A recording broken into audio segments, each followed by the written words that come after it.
Docteur Jacques Richard Kodjo, si c'est aussi clair tel que vous l'avez fait savoir, pourquoi y a-t-il autant de bruit autour?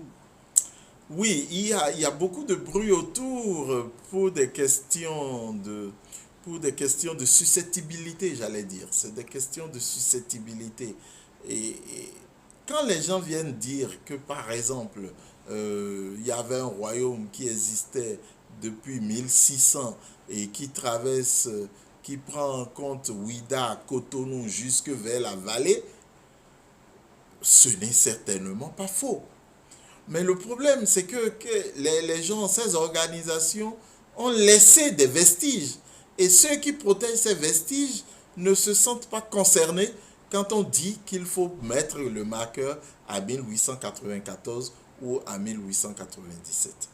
J'ai même vu récemment le roi des Haoussa qui est allé réclamer que chez le président de l'Assemblée nationale. Oui, le roi des Haoussa existe certainement.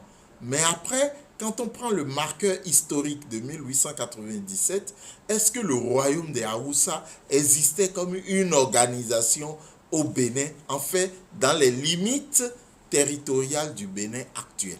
Moi, je pense que ce sont ces questions qui créent des frictions, mais si on explique et si on continue d'expliquer, nos compatriotes vont comprendre. Et je ne dis pas que la loi est parfaite, hein. Aucune loi n'est parfaite sur la terre. Toute loi peut être améliorée. Donc, si on découvre des choses, si pas extraordinaire, le comité d'experts a laissé en rade certaines entités qui existaient en 1894 ou en 1897, moi je pense que ça pourra s'améliorer.